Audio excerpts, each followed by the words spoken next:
everybody, Cal Banyan's Hypnosis, etc. on calbanyan.com. That's right, if you're watching this anywhere except calbanyan.com, go there now, because right below this video, all kinds of cool stuff like links to what we're talking about, graphics, extra text that kind of fills in, so you're going to want to go there. All right, let's see what else we want to talk about. Oh, real quick, this is another all Cal episode on a series that I'm doing. I guess this would be part 2 of the simple things we can do to vastly improve our profession. You know, and they're not going to cost us any money. They're no large investment, just some things we can do through some education that can make a profound difference in our profession and also our success as practitioners. Oh, and before I get rolling along, let me remind you, National Guild of Hypnotists Convention coming up in August. Go to ngh.net, N-E-T, and find out what time my Week of Power class is going to be. Week of Power is a 7-day course where you get 5-pass certification, 7-pass certification. It is a skills and confidence building course, so you can come out and be much more successful than you have been. All the things I'm talking about in this series are things that are automatically covered in depth, so that you have lots of confidence after the course. And also, if you are not yet certified or you want to take the big 10-day course, then we've got one coming up in July here at our center. And I think you can still save on early enrollment. I'm sure you can still save on early enrollment on our certification course. It's technically called the NGH approved Banyan Hypnosis Certification Super Course with 5-pass and 7-pass certification, and it's July and also October, the end of October, October 31st through November 11th.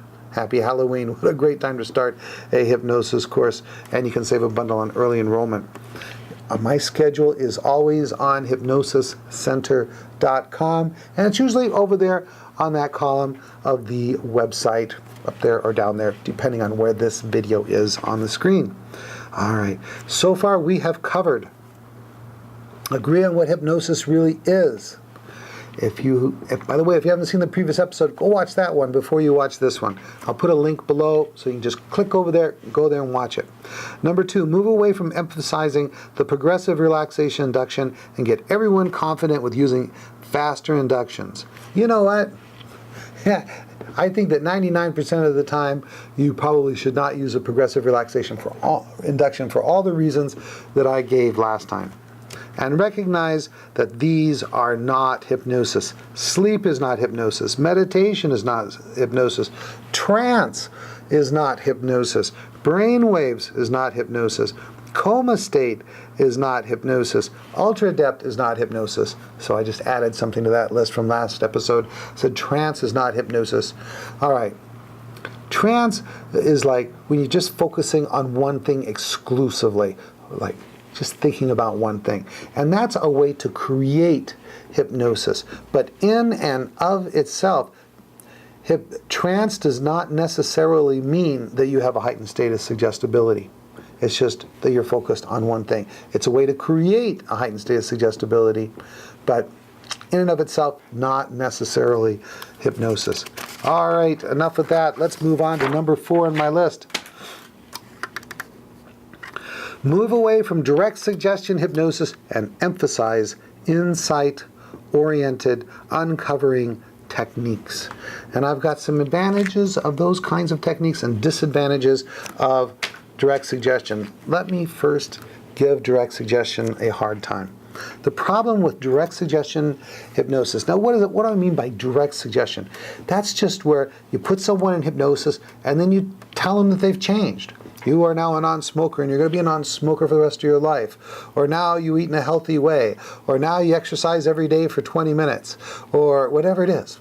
It doesn't matter if it's one-liners like that or an entire script.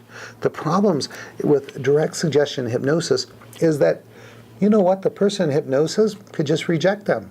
As fast as you're spitting them out, they could just reject them. Number 2, they might not last very long, even if they are accepted. And number 3, the problem with direct suggestion hypnosis is that If it is accepted, it may need to be reinforced indefinitely in order for it to continue to last. So you don't want to have that happen. You want to have powerful and permanent change.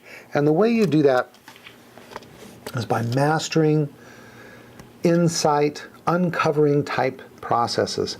For example, age regression. Another example is well done forgiveness therapy or forgiveness work. The other is parts mediation or parts therapy work. Because what happens in all these different processes, if done right, if done skillfully, okay, is that it causes an epiphany, an aha experience, a shift in the way that they see their past, their present, and their future. For example, let's say you have an individual that's overly shy and insecure, and they want to get over that. And so what you do is, maybe you do the time tunneling technique that we've been talking about, and we ask them, gosh, when you're feeling shy, where do you feel that in your body? And they say, well, I feel it in my chest. I say, good.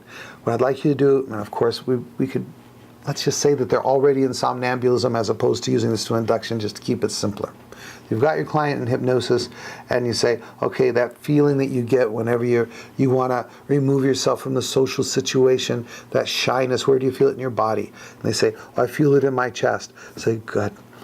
What I'd like you to do is just mentally imagine that spot in your chest is like a tunnel to the past. And now I'd like you to just mentally go into that tunnel and follow it back to an earlier time or situation where you felt that way, or to the very first time where that tunnel ends.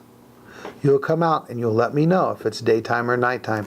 And they come out and they tell you daytime, nighttime, indoors, outdoors, alone, or with someone, and you find out what's happening. You find out if that's the first event. If it's not, you just keep time tunneling on back until you get to the ISE, initial sensitizing event. And we find out the initial sensitizing event, the child was being teased by his brother, and the big brother made him feel all insecure and made him think that his mother didn't love him because there was something wrong with him and all that kind of stuff. Then we talk to the grown-up aspect of the client and find out that none of that's true. And then we can go back and give that information to that child. What are we doing?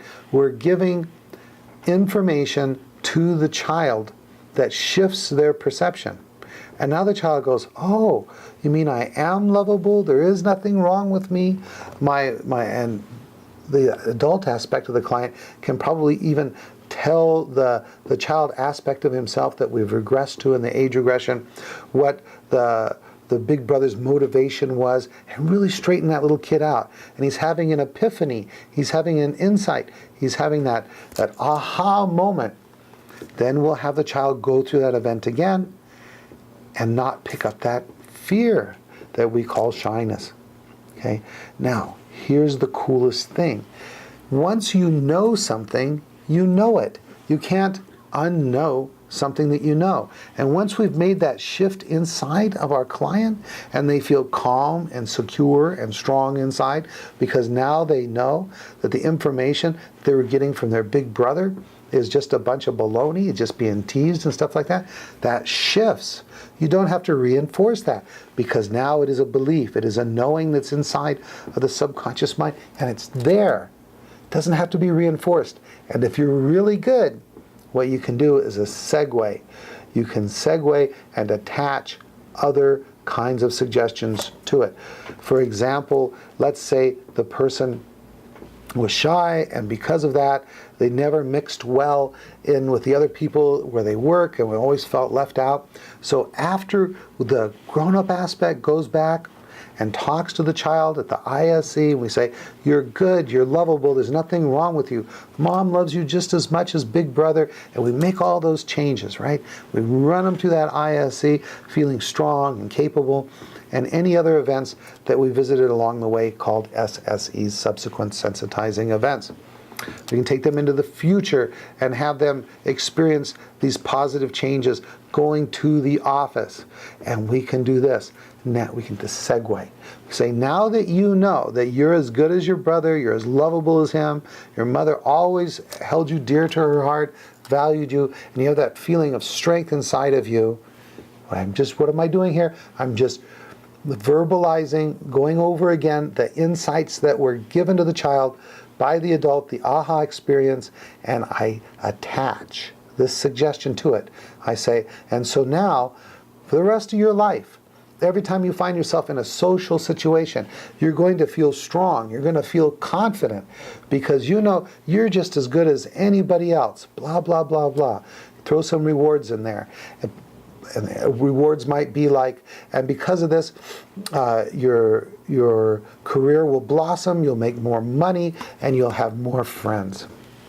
Okay, so what are the benefits of doing insight-oriented processes over direct suggestion? Well, that would be, it causes a state of hyper-suggestibility.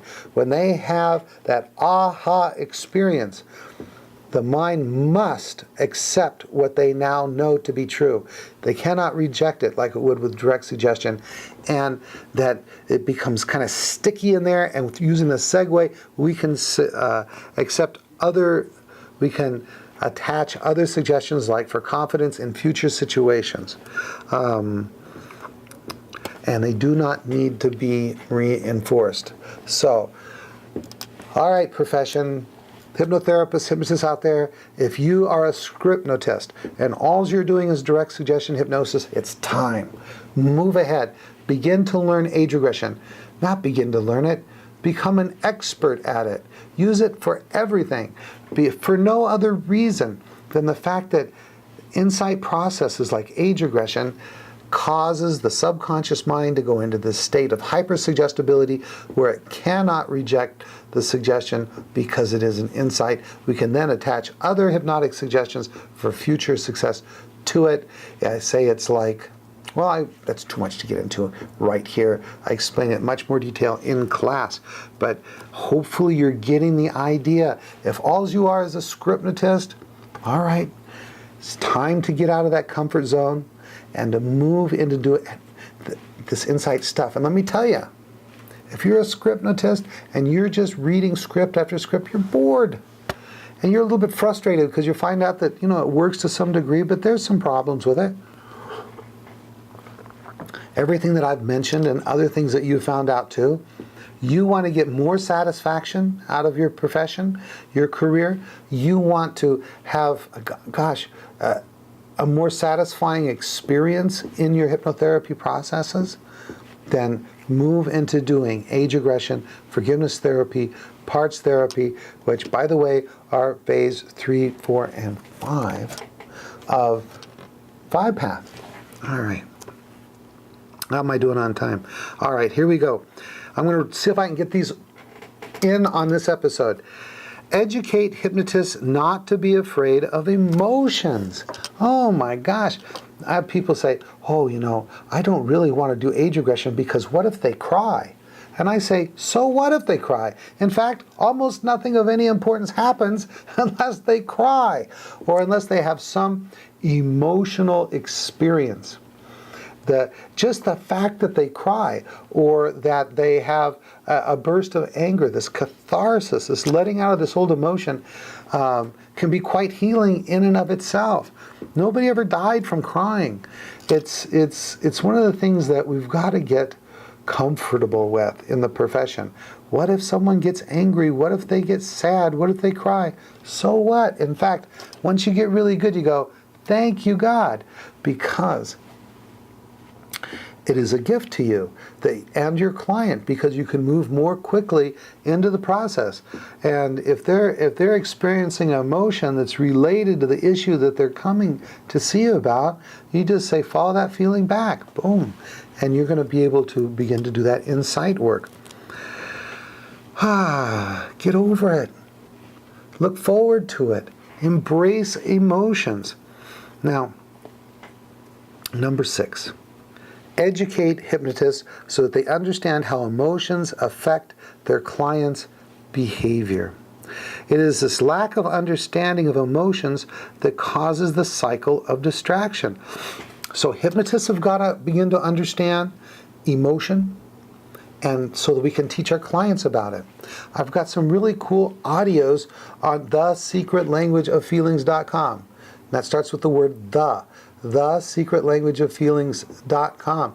I've got some audios there. They're humorous. I got some nice stories in there, and it will teach you all about this, why people do such crazy dumb stuff. The stuff that they come in to see you about: eating too much, drinking too much, working too much, gambling too much, sexing too much, whatever too much behavior it is. See, the reason they do this is they have a feeling inside them they don't like, and they really don't know what to do with it. In fact, it's almost socially unacceptable to even admit that you're having a feeling, to admit that you're angry, or to admit that you're sad or lonely or frustrated. We've got to be calm and cool. Everybody wants to be like Spock on Star Trek nowadays, not showing any emotion. Well, emotion is a powerful kind of wisdom. And when we begin to understand what our emotions are telling us, then we begin to get out of these too much behaviors, and we begin living a more satisfying life. For example, if you're sad, how many cigarettes do you have to smoke until you've achieved a loving relationship? Do you see how they're not related? How many gallons of Rocky Road ice cream do you've got to consume until you've got a better job? You see, if you're frustrated at your job, eat Rocky Road ice cream. That doesn't make any sense. But there's a gazillion people out there that are doing just that.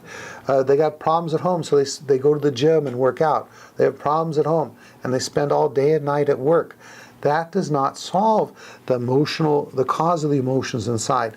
You need to begin to understand the secret language of feelings and begin to teach your clients about it. Because when clients begin to understand the value of their emotions, they will also understand why you're doing the emotional work with them, such as age regression or forgiveness work, either forgiveness of others or forgiveness of themselves, and it will all start to work together like a symphony. All right. Come up with a consistent model of the mind. Oh man, I tell you what, come up with a consistent model of the mind. The model of the mind that hypnotists have needs three components. There has to be conscious level, subconscious level, and unconscious level of the mind.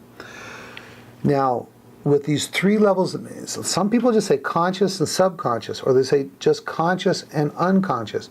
But we want to begin to think of the conscious mind as the thinker, the part that's focusing on what's going on, and interacting with that at the rational analytical level. But that's such a small part of us. It can only hold like 7 to 9 bits of information at one time. And then we've got the unconscious level of the mind, which is the part of our consciousness that runs our body. Respiration, perspiration, all those Asian words, you know what? And once you begin to understand the secret language of feelings, we will also find out that it is the unconscious level of the mind that makes our body feel the emotion. Oh gosh, there's so much I have to tell you. You see, it's the subconscious that creates the emotion, and it's the unconscious level of the mind that operates the body that allows us to feel it. Okay, 3 levels of the mind. Conscious, a little tiny bit of us. Then there's the unconscious that runs our body. And then there's the subconscious mind.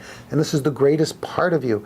It's where everything, it's like the database of everything that you've experienced. Also in there are habits and emotions and beliefs. And as a hypnotist, that's the part of the mind we really work with the most. I want us to get away from this idea of critical factor of the conscious mind. And Jerry Kind has a very nice model of the mind for a hypnosis pre-talk. It's adequate for clients, but and it's been very useful over the decades. But a good paradigm, or a model is only as good as it's able to really model or explain all the different things that we're trying to talk about. And this model that I'm suggesting to you now is not going to have a critical factor of the conscious mind. What I want you to begin to think about is the 3 levels of the mind, conscious, subconscious, and unconscious, all have their own protective systems, the protective parts, and have 3 different levels of suggestibility. The unconscious mind, the part that runs the body, is very highly suggestible. A good example of that is placebo. When you take a pill with the expectation of something to happen, even if it's totally inert, powerless, no chemicals in it at all, because of the mental expectation, the body will respond. Now the subconscious mind is even how shall I say, requires a greater level of suggestibility to get what's in it, which is what? Access to all of the data, like an age regression, to relive any experience you've ever had, and also to have a permanent effect on your beliefs and your habits and the cause of your emotions. So just as kind of a rule of thumb, 0 hypnosis, normal waking consciousness, up to about level 3 is all that's required to have an immediate, sometimes profound effect on the body, the unconscious mind. In order to have an effect on the subconscious mind, to be able to go in, access all of the data that's in there, like in an age regression, and to have a profound and immediate effect on your habits, your beliefs, and the causes of emotion, then you need to have at least the threshold of somnambulism, a deeper level of hypnosis. And then for someone to be able to open their eyes, walk around, look like they're not even hypnotized, but still be in a deep level of hypnosis, we need 6 and 7, full somnambulism to profound somnambulism. And without those deeper levels, 5 and 6 of the Harry Aaron scale, full and profound somnambulism, people typically don't realize that they're hypnotized. And that's why we have to do convincers and that kind of thing. Let's see. Oh my gosh. I still got it. I'm not going to be able to get it all in. There's going to be one more episode. Let me wrap this up. Please visit my websites, hypnosiscenter.com, hypnosis.org, O-R-G, and also, hey, why don't you go to the Hypnosis Etc. page on Facebook and friend us, because we talk about insider stuff about the show and things like that. There's a link right down there if you're on calbanyan.com. That's it. We're wrapping it up. Cal Banyan, over and out.